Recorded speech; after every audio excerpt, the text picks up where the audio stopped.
right now, you have access to more data, more philosophy, and more of those so-called life hacks in your pocket than literally all the emperors of antiquity combined. Oh, absolutely. It's an unprecedented amount of information. Right. You are completely drowning in maps, and yet statistically, you are more likely to feel just existentially lost, deeply fragmented, and overwhelmingly anxious than almost any generation before you. This is quite the paradox. It really is. Like, why did giving us all the answers make us feel like we don't even know what the question is anymore? Well, I think it is the defining paradox of the modern era, really. We possess this massive level of computational power and raw data accumulation, but we're suffering from a systemic, almost paralyzing confusion about the fundamental nature of reality itself. Yeah. We've basically confused possessing information with possessing a compass. A compass. I like that. And we're taking a journey today into a really fascinating piece of source text that it attempts to build that compass. It certainly does. It's an excerpt from a philosophical framework called the Architecture of Flourishing, the Love, Light, Life framework. And our mission for you, listening right now, is to take a journey from diagnosing this exact chaos of our modern culture, this, overwhelming disorientation, and map out a path to finding genuine personal wholeness. And that's the key, genuine wholeness. Exactly. And the best part, we are bypassing traditional political or economic arguments entirely. Which is so refreshing. It really is. We're not talking about tax policies. We're not talking about voting blocks. We're not blaming one side of the aisle or the other. We are going straight down to the bedrock. Which is a vital distinction to make from the very beginning, because this text argues quite forcefully that our modern crisis, it's not merely a failure of policy. Right. It's not a failure of getting the right politicians in the room or, tweaking the algorithms on our social media feeds. It is a failure of first principles. First principles. Yes. We have lost the foundational rules of what a human being actually is and what reality actually demands of us. Okay, let's unpack this. A failure of first principles. The text is making the core premise that we treat reality like it's just this random aggregate of stuff. Yeah. Like a cosmic accident of atoms that we just, happen to be walking around on. Exactly. Just a blank slate. But to fix the fragmentation we all feel, we can't just slap a therapeutic Band-Aid on it. We have to look at the foundational rules of reality itself. I think the visual we have set up for the deep dive today really captures the essence of this argument. And backdrop. Yeah. If you look at the backdrop behind us, we have this intricate, glowing star chart, but it's overlapping with highly detailed classical architectural blueprints. Looks really cool, actually. It does, but it's a deliberate visual metaphor. It represents the source text's absolute insistence that reality is not just a this for us to just project whatever subjective desires we happen to have today. It possesses an intelligible, discoverable structure. There is quite literally a blueprint. And when you ignore the blueprint of a building while you're constructing it, the building inevitably collapses. It has to. You can't just say, well, my truth is that this load-bearing wall doesn't need to be here. Gravity doesn't care about your truth. Exactly. The roof comes down either way. Yeah. The text argues that when we try to reduce truth to subjective preference, like the phrases my truth and your truth. Which we hear constantly. Constantly. And when we reduce goodness to just some utilitarian calculation of what gets me the most money or status, and we reduce life itself to mere biological persistence, the human person shatters. You end up fragmented. Let's examine the mechanics of why that reduction causes such profound damage. Modern culture operates on this pervasive, almost invisible illusion of what we might call total autonomy. Total autonomy. Right. The prevailing cultural narrative woven into our movies, our advertisements, and definitely our self-help books is that you are a completely blank canvas. Yeah, you hear that everywhere. You come into this world, and it is entirely up to you to invent your own reality, to generate your own meaning from scratch, to arbitrarily decide what is true for you and what is good for you. I have to pause you there, because I think a lot of people listening, myself included, might hear that and think, but isn't it incredibly liberating to invent your own meaning? It sounds like it should be. On the surface, that sounds like the ultimate form of freedom. Like, I am the master of my universe. I am the author of my story. Why is that considered a damaging illusion? It carries the aesthetic of freedom, certainly. Okay. It feels empowering in the short term. But the text asserts that reality is discovered, not invented. Discovered. Yes. When you attempt to invent reality, you are ultimately engaging in a war of attrition against the fundamental structure of the universe. And it is a war that the finite human being will always eventually lose. Let's ground this. Imagine you sit down with 5 of your closest friends to play this incredibly complex, beautifully designed board game. Okay, I can picture that. There are hundreds of intricate pieces, a massive board, and a detailed rule book. But instead of reading the rule book, everyone sits down and decides, you know what? It's oppressive to have rules imposed on us by the game designer. We don't need rules. Right. We're just going to invent our own rules on the fly. Whatever feels right to your authentic self, that's your rule. The initial 5 minutes might be highly entertaining. Exactly. The first 5 minutes feel like a revolution. I get to move my piece anywhere I want. I'm taking all the gold tokens. Right. But within 20 minutes, the psychological toll sets in. It becomes exhausting. Someone says they win because they collected 3 blue cards. And someone else disagrees. The person next to them says blue cards are a social construct and don't matter. A third person just starts throwing the pieces across the room because their subjective truth is that the game is a throwing contest. That sounds like a terrible game night. It creates exhausting, paralyzing chaos. And more importantly, it deeply isolates the players from one another because they aren't even participating in a shared reality anymore. That's a crucial point. The absolute freedom to invent the rules actually destroys your ability to play the game and ruins your connection with your friends. This raises an important question, though, from a purely philosophical standpoint. A critic of this framework might push back and say, well, maybe there is no board game. Right. Maybe there is no rule book, no designer, no blueprint. Maybe all order, all logic, all structure is just a human projection anyway. We just evolved to impose patterns on a chaotic void. I hear that argument a lot, actually.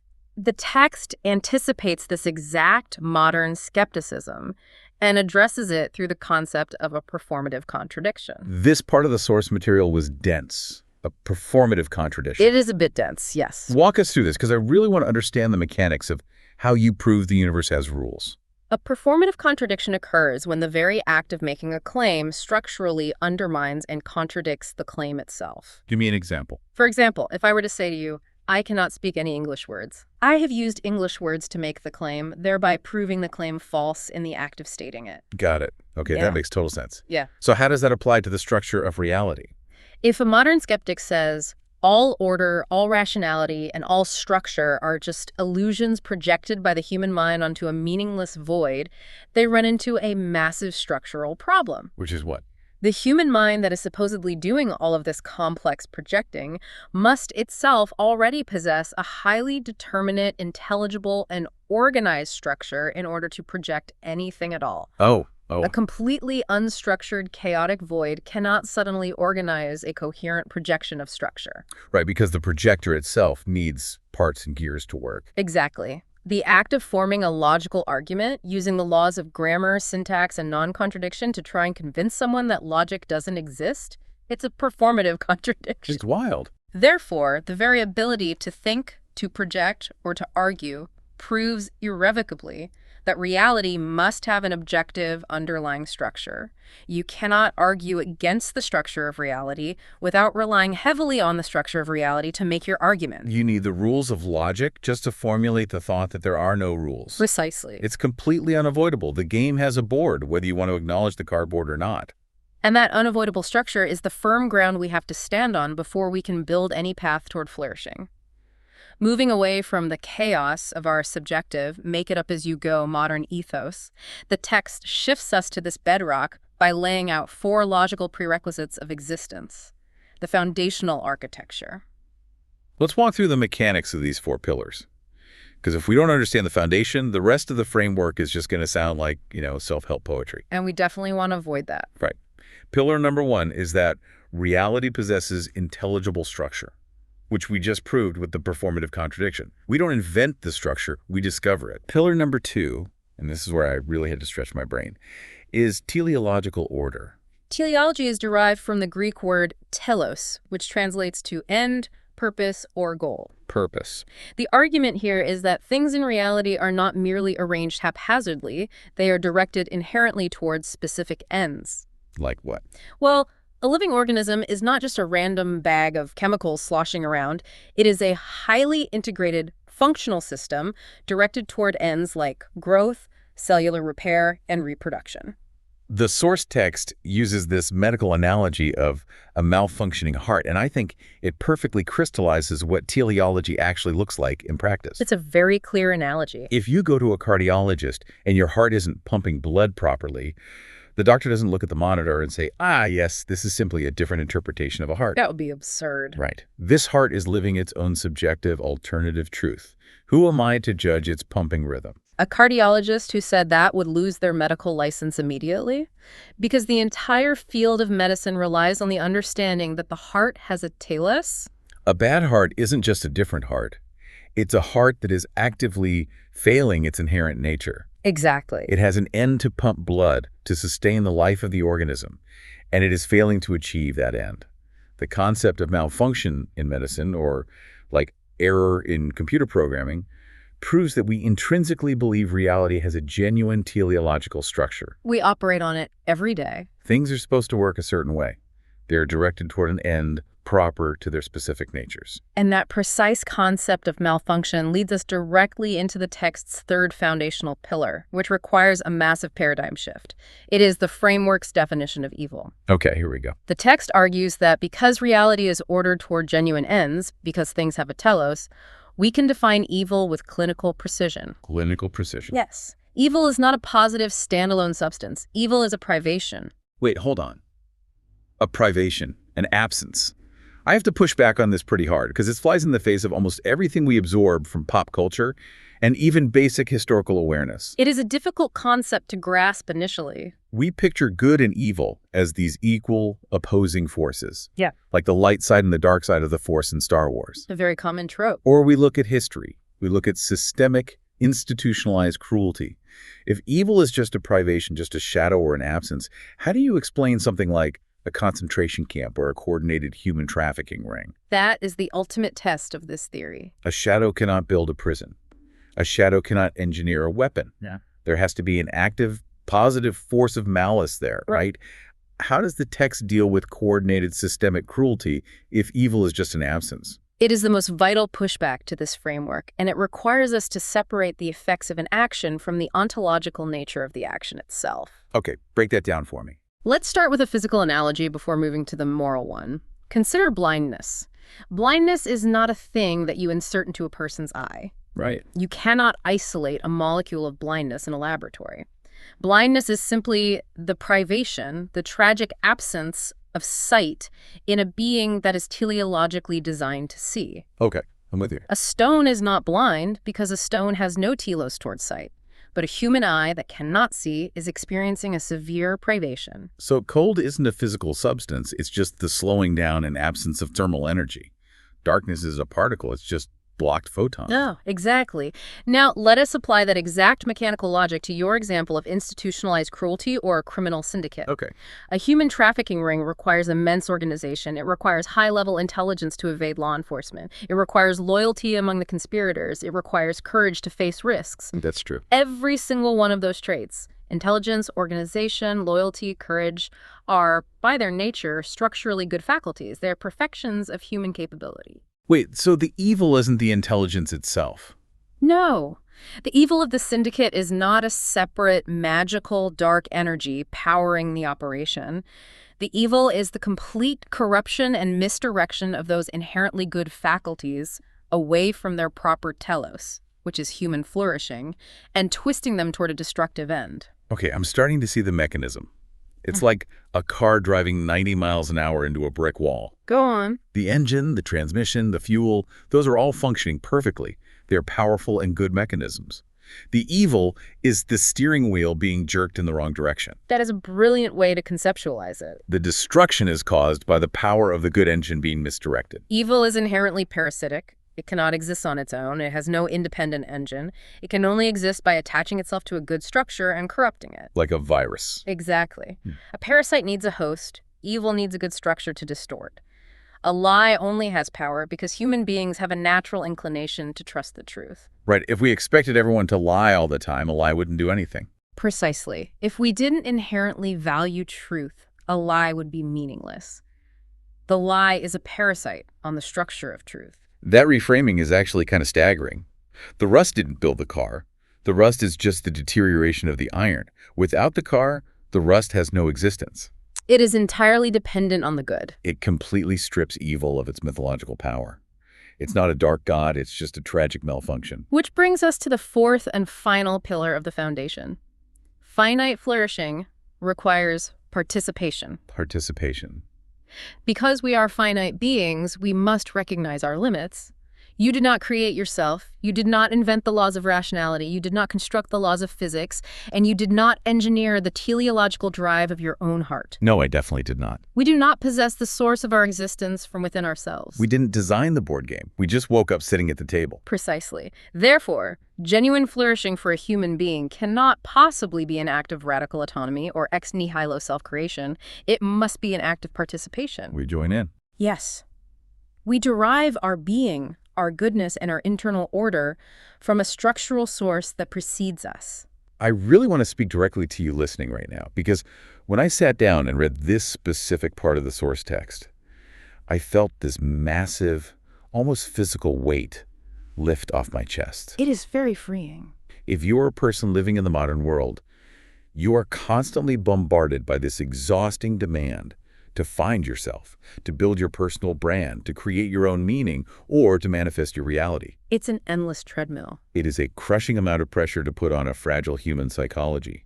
But realizing that you do not have to invent the underlying meaning of your life from scratch is deeply relieving. It truly is. The text is saying you do not have to build a universe, you just have to participate in it.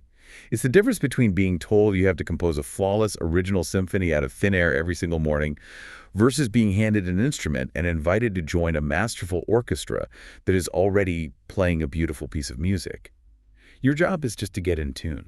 The profound relief of participation rather than the crushing burden of self-creation. Exactly. And now that we have established this rigorous foundation, that reality has an intelligible blueprint, that things have a telos or purpose, that evil is just the parasitic privation of that purpose, and that we are called to participate rather than invent, we can finally look at how a human being actively interacts with this reality. Here's where it gets really interesting. Because the text introduces this core triad: love, light, and life. The central framework. Now, I will admit, the first time I read those three words, love, light, life, I cringed a little bit. It does sound a bit cliche at first glance. It sounds like the cursive font on a mass-produced throw pillow you'd buy at a discount home goods store. It sounds like a highly commercialized empty yoga retreat slogan. Yes, those words have been heavily commodified. But the text aggressively redefines these words. It rescues them from being just motivational sentiments and turns them into a rigorous, demanding ontological framework. It pulls them out of the realm of greeting card platitudes and restores them to their classical philosophical roots. Okay, let's get into it. Throughout history, metaphysics has often described reality through abstract transcendentals, being, truth, and goodness. But the love, light, life framework is the participatory articulation of those transcendentals. Meaning what exactly? It is the practical mechanism of how a finite, walking, talking human being actually encounters and integrates truth, goodness, and being. Let's analyze the first dimension, light. The text calls this the epistemic dimension. Epistemic, which honestly sounds like something out of a graduate-level physics seminar. It's just a precise term. What does the epistemic dimension of light actually mean for somebody just trying to get through their Tuesday? Epistemology is simply the study of how we know things. So the epistemic dimension is dealing with our perception of reality. Okay. Light, in this framework, is not physical illumination from a light bulb, nor is it just the abstract property of truth floating out in a void. Light is the active disclosure of reality as it actually is. Active disclosure. Yes. It is the necessary condition by which the universe becomes available for us to know it, to recognize its patterns, and to judge it correctly. But there is a severe demand attached to this light. It's not passive. It requires intense intellectual honesty. It does indeed. And this is where I think it gets incredibly challenging for us in the modern digital age. It demands that we consciously subordinate our internal desires to external reality, rather than forcing reality to conform to what we wish it was. And that subordination is often a deeply painful psychological process, because every single human being harbors things they desperately wish were true or desperately wish were false. Yeah, nobody likes being wrong. The text has this piercing, unforgettable warning. It says, disordered love disorders perception. Disordered love disorders perception. If you love your own comfort more than the truth, or if you love your political ideology more than the truth, or if you love your ego more than the truth, you will literally, mechanically lose the ability to see reality clearly. Your vision gets clouded. Your perception becomes warped. Therefore, to truly receive light, you need the moral discipline to see what is, even when what is shatters your worldview. Let's talk about the mechanism of how that actually happens, because I think we've all experienced this. Let's look at cognitive dissonance. A perfect psychological example. Let's say my self-worth, my ego, which is a form of self-love, is entirely tied up in being the smartest, most competent person in my office. That is my disordered love. Okay. Then a junior colleague points out a massive, undeniable flaw in a project I designed. If I love my ego more than the truth, my brain will literally refuse to process their data. You will reject the light. I won't just disagree. I will actively invent a narrative. I will convince myself that they are trying to sabotage me or that they don't understand the nuance of the industry. My love of my own status literally breaks my light, my ability to perceive the objective facts on the spreadsheet. That is a textbook example of disordered love disordering perception. You have rejected the active disclosure of reality because the reality was painful to your ego. It hurts to look at. It is the equivalent of stepping on a medical scale when you know you haven't been taking care of your health. You don't want to look down. You want reality to be different. I've all been there. But the light is just the number on the scale. It's the disclosure of reality. And practicing the dimensional light means having the moral courage to look down, process the number, and say, okay, regardless of how this makes me feel, that is what is. Which transitions us perfectly to the second part of the triad, love. The text calls this the axiological dimension, or goodness enacted. Axiology being the study of value and goodness. Correct. And of the entire triad, love is the concept that modern discourse has degraded and mutilated the most. We use the word love for literally everything. We love pizza, we love our spouses, we love a certain brand of sneakers, we love a TV show. It has lost all structural meaning. We have reduced the concept of love to an emotional rush, a fleeting feeling of attachment, or worse, mere utility, how much use or pleasure I can extract from a person or a thing. That utilitarian view is pervasive. But the text gives a much harder, much more rigorous, and ultimately much more beautiful definition. Love is defined as the act by which a rational being voluntarily orients its will toward the genuine good of another. Let us isolate the mechanics of that definition. Orienting the will toward the genuine good of another according to their teleological nature. Their telos again. Yes.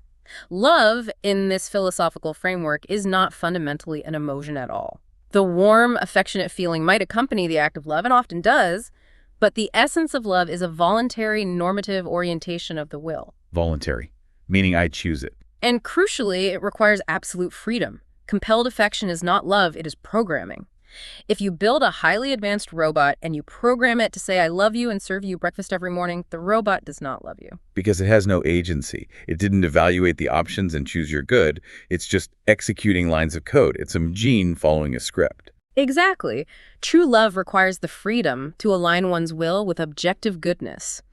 And the most vital, difficult demand of love in this framework is the absolute refusal to reduce the beloved to a mere instrument for your own personal gratification. This is a massive indictment of how a lot of modern relationships function. It is a sharp critique. The moment you treat another human being as a tool to make yourself feel less lonely, or as a stepping stone to advance your career, or as a mirror to validate your own ego, you have ceased to operate in the dimension of love entirely. You are operating in the dimension of utility. You are taking a human being who has their own profound teleological end, their own inherent purpose and dignity, and you are reducing them to a hammer or a vending machine. Think about the fundamental architecture of modern dating applications. Man. Yeah. They are entirely predicated on utility and rapid aesthetic judgment. You are presented with an endless catalog of human faces, and you swipe based on a split-second calculation of whether this person can provide you with immediate gratification, status, or amusement. It's literally a catalog. The structure of the technology itself encourages the exact opposite of the axiological dimension of love. It trains the will to view other finite beings as disposable commodities. That is so true, and it explains why everyone feels so hollowed out by those apps, even when they are supposedly successful on them. Because it's a privation. Which brings us to the inevitable consequence of rejecting light and love.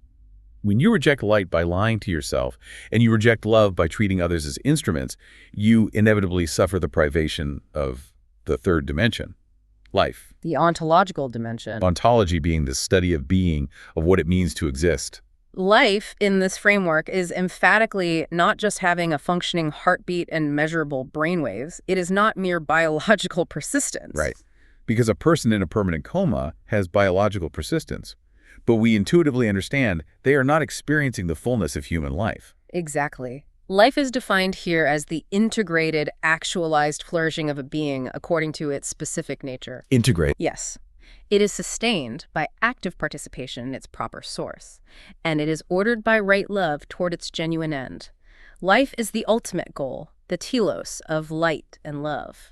It's where it all comes together. It is the state of being when your existence, your courageous reception of truth, and your voluntary orientation toward the good all click together. They aren't fragmented pieces fighting each other. They cohere into a single, flourishing, dynamic whole. So if life is this ultimate harmonious integration, what does the privation of life look like? Because we established earlier that evil and suffering are privations. Yes, absences of the good. If I am failing to integrate, what does the absence of life physically and psychologically feel like? Because the text makes it clear it isn't just physical death. The privation of life is existential fragmentation. It is a state of being where a person is fundamentally divided against themselves. Divided against themselves. They are cut off from the participatory source of meaning. They are lying to themselves to protect their ego, so they are starving of light. They are treating the people around them as utilities and stepping stones, so they are starving of love. Wow. And the mechanical result of that starvation is the shattering of the self. They completely fail to actualize their human nature. They become a walking, breathing contradiction. You look out at the modern landscape and you see this specific privation everywhere. It is endemic. You see people who have all the biological health in the world. They go to the gym, they drink green juice, they have massive amounts of money, they have high social status. Outwardly perfect. But internally, they are completely shattered. They're riddled with anxiety, they trust no one, they feel completely isolated. They are experiencing the literal privation of life while their bodies are perfectly healthy. Now, any philosophical system that claims to be a comprehensive foundational framework has to pass an exhaustiveness test. An exhaustiveness test, meaning it has to cover everything. Right. A skeptic or a critic might look at this triad of love, light, and life and say, well, hold on, what about beauty? What about freedom? What about meaning? Yeah, I wondered about that. Surely those are fundamental categories of human existence, too. Since they aren't in your triad, your framework is incomplete. I was absolutely thinking about this while reading the source material. Where does beauty fit in? Because a universe that operates perfectly on truth and goodness, but possesses no beauty, sounds like a brutalist concrete factory. Very austere. It doesn't sound like flourishing. What is genuinely fascinating about this framework is how it addresses those challengers. It argues that these other vital concepts do not break the triad. Rather, they are absorbed by it and explained by it. Okay, let's analyze beauty. Beauty, the text argues, is not a separate fourth dimension floating out in space. Beauty is the experiential radiance that naturally emerges when love, light, and life are properly integrated. Experiential radiance. It is the splendor of form apprehended by a subject. You do not experience beauty as a totally isolated thing. You experience beauty through the perfect harmony of truth, light, and goodness, love fully actualized in a being life. Oh, wow. Okay, I need a metaphor for this. It's like baking a cake. Let's hear it. Beauty isn't a separate ingredient you pour into the mixing bowl. You don't add flour, eggs, sugar, and then a cup of beauty. No, you do not. Beauty is what you call the cake, when the flour, sugar, and heat have perfectly integrated and the final product emerges from the oven. Beauty is the glow of the integration. A highly accessible analogy. And what about freedom and agency? The critic asks where they fit. Right. If we're participating, are we free? The text explains that they aren't separate categories either. They are the absolute necessary preconditions that allow a finite being to participate in the triad in the first place. You have to be free to choose. You must be free to voluntarily receive light and enact love. If you aren't free, you're just a rock falling due to gravity, or a machine executing code. And meaning. This is the biggest one. The entire modern world is on a frantic, desperate search for meaning. It's the great modern crisis. People are traveling across the world, taking psychedelics, joining cults, all trying to, quote-unquote, find meaning. The text states unequivocally that meaning is not a fourth category you can hunt down and capture. Meaning is this subjective, phenomenological experience of genuine participation in the triad. It's the feeling of doing the triad. When you are standing courageously in the light of truth, when you are voluntarily enacting love toward others, and when you are integrating your life according to your telos, the internal feeling you get, the deep psychological resonance of that alignment, that is what we call meaning. That makes a lot of sense. And therefore meaninglessness, that modern despair, that existential dread we talked about at the very beginning of the deep dive, is simply the felt privation of love, light, or life. Meaninglessness is the felt privation. That is so incredibly powerful. It means that meaninglessness is the symptom, not the disease. The disease is that you've stepped out of the active disclosure of reality, or you've turned your will away from the good of your neighbor. The triad is completely self-contained. The disclosive relation light, the normative volitional relation love, and the integrated relation life. There is no remainder. Having established this rigorous theoretical foundation, the text does exactly what any robust philosophy must do. It moves out of the realm of theory and into real-world application. Time to apply it. It provides a diagnostic lens to examine our massive societal systems. And this is where we transition from diagnosing the internal psychology of the individual to diagnosing the architecture of the culture. Because this framework isn't just for navel-gazing in a Leto armchair. Let's look at one of the biggest systems the text critiques, modern education. The framework's critique of the modern educational apparatus is quite striking and deeply concerning. What's the main critique? It suggests that our school systems, from elementary school all the way through elite universities, have heavily prioritized the mere transmission of data. Rote memorization. We pump students full of historical facts, mathematical figures, and a highly specialized technical skill so they can pass standardized tests. But within the Love Light Life framework, that transmission of raw data is merely a corrupted, severely truncated version of light. Corrupted light. It is data stripped of all moral context. Furthermore, the system almost entirely ignores the formation of the will, which is love, and the integration of the whole person, which is life. We literally treat students like USB hard drives to be filled up with files rather than human beings to be formed. The text says this results in clever fragmentation rather than wisdom. Clever fragmentation. I think clever fragmentation might be the most accurate description of modern society I've ever heard. You can graduate from an Ivy League school with a 4.0 GPA. You can code a highly complex algorithm that maximizes ad revenue. You can pass any standardized test thrown at you. Highly capable individuals. But you possess absolutely no idea how to orient your will toward the genuine good of your neighbor, or how to confront an uncomfortable truth about your own character. You are a genius at manipulating data, but a toddler when it comes to human flourishing. You are highly capable, heavily armed with knowledge, but completely misdirected. You have the engine of a sports car, but no steering wheel. Good analogy. A Love Light Life pedagogy, on the other hand, would require a complete paradigm shift. It would transform schools from mere data factories into places of holistic human formation. What does that look like? It would recognize that true education is the alignment of the mind with truth light and the simultaneous alignment of the will with the good love. The goal wouldn't just be to produce a skilled worker who can increase a company's quarterly profits. It would be to produce a flourishing, unified human being. Knowledge without moral orientation is fundamentally dangerous.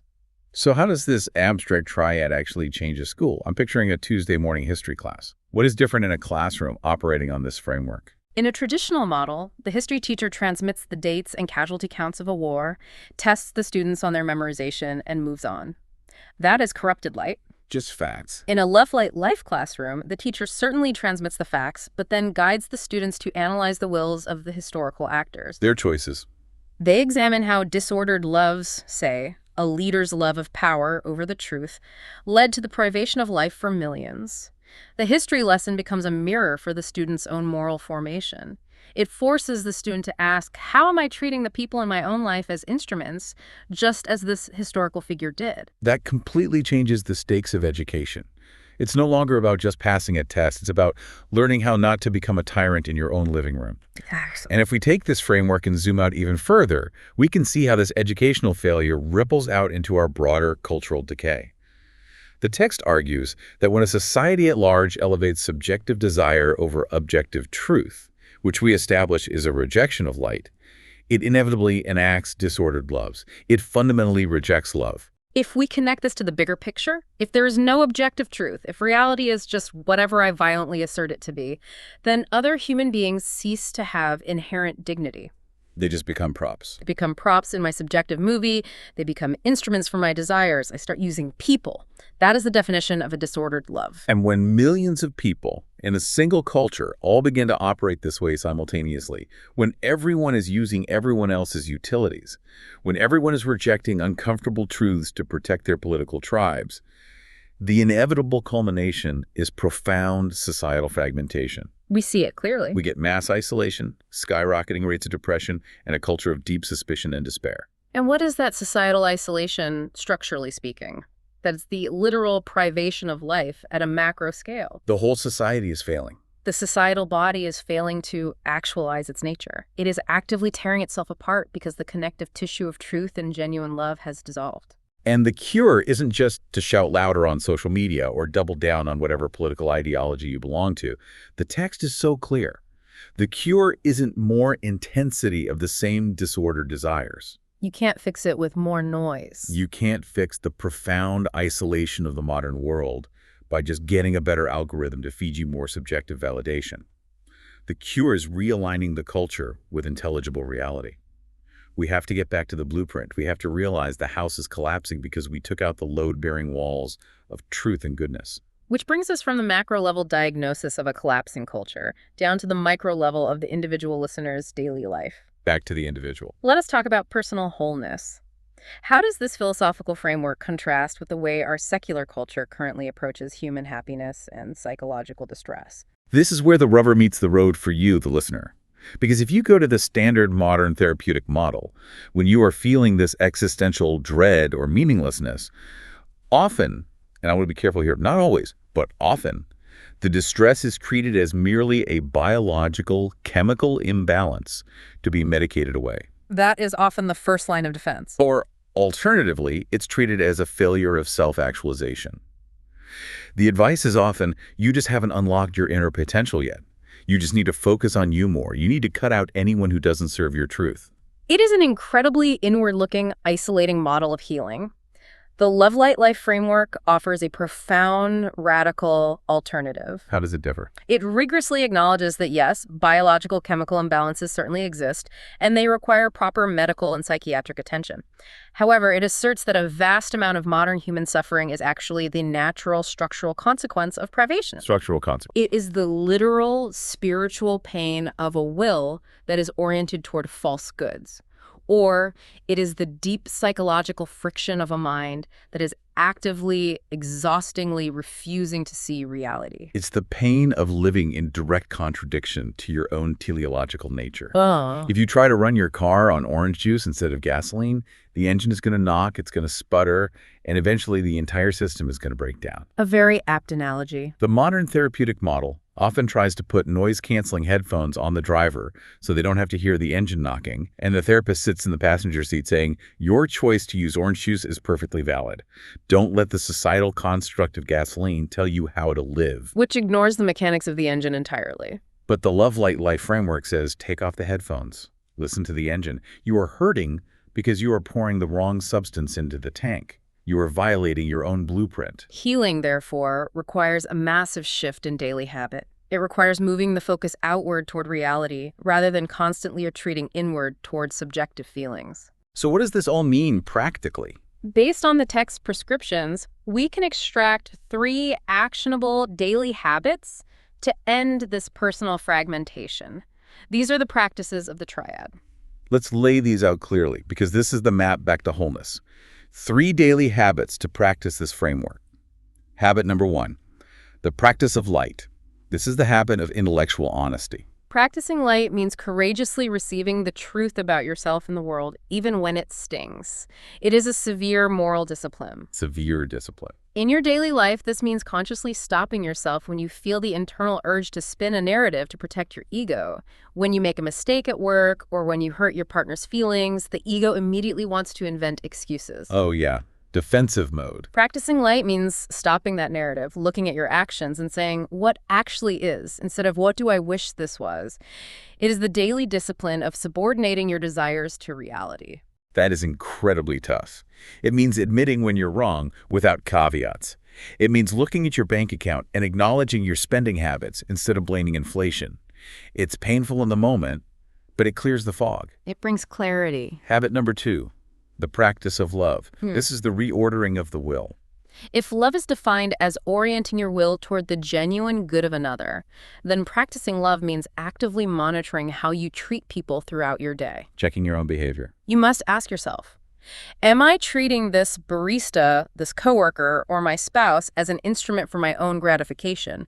Or are you willing their genuine good? That's a hard question to ask yourself, honestly. It is the daily, active, conscious refusal to reduce the finite human beings around you to mere utilities or stepping stones. It is choosing to act for their good, even when it costs you time, energy, or advantage. It's looking at the barista as a human being with a telos, not just a caffeine dispensing machine who is currently slowing down your morning commute. Precisely. And finally, habit number 3, the practice of life, aligning action. This is perhaps the most profoundly relieving habit of the 3. It is the conscious decision made every single morning to drop the exhausting illusion of total autonomy. Dropping the burden. It is waking up and actively reminding yourself, I am not the author of reality. I did not build the universe, and I do not have to invent the meaning of my existence today. Such a relief. It is actively choosing to align your daily actions with the objective, intelligible structure of reality, gracefully accepting your role as a participant in an order that precedes you. So what does this all mean? When you practice intellectual honesty and stop lying to yourself, that's light. When you actively reorder your will to truly seek the good of others instead of using them, that's love. And when you align your actions with the reality that you are a participant, not the creator, that's life. The fragmentation ends. You aren't divided against yourself anymore. The internal civil war stops. The text says that this healing naturally, inevitably yields the integrated peace of true life. It is a profound philosophical journey we've taken today. We began by diagnosing a modern world that is completely drowning in data but utterly starved of meaning. Starving. We looked at a chaotic, fragmented culture suffering not from a lack of information, but from a failure of first principles. And through the rigorous lens of the Love, Light, Life framework, we've traced a path back to a discoverable, intelligible architecture for human flourishing. We've moved from the exhausting chaos of subjective, invented-yourself reality to the firm, relieving ground of objective structure. We've seen how evil isn't some mythological dark god we have to battle, but just a parasite, a tragic malfunction and privation of the good. A shadow. And we've seen how light, love, and life aren't just empty words on a throw pillow, but rigorous, demanding, and ultimately liberating dimensions of reality that can transform everything from the way we educate our children to our own daily psychological health. As we close this deep dive, I want to leave you with a final thought to mull over, building directly on the implications of the source material. Let's hear it. If the text is right, if evil, despair, and suffering are truly just privations, just shadows or absences of right order, then every single moment of profound meaninglessness or isolation you feel is not a permanent, unchangeable fixture of reality. Not a permanent fixture. It is not a dark substance that has infected you forever. It is simply a hollow space waiting to be filled by the active disclosure of light and the voluntary orientation of love. What happens to your perspective on your own deepest struggles, your own anxieties, if you start looking at your internal malfunctions not as permanent brokenness, but as inherently good, powerful energy that has simply been misdirected and is just waiting to be pointed back toward its true end? That reframing completely changes the landscape of how we view ourselves. It takes us right back to the medical analogy we used at the start. You aren't staring at a broken X-ray with absolutely no hope of healing. You're just looking at a beautiful, complex system that needs realigning with its proper blueprint. Thank you so much for joining us on this deep dive into the architecture of reality. Keep seeking the truth, keep orienting your will toward the good, and keep seeking the light.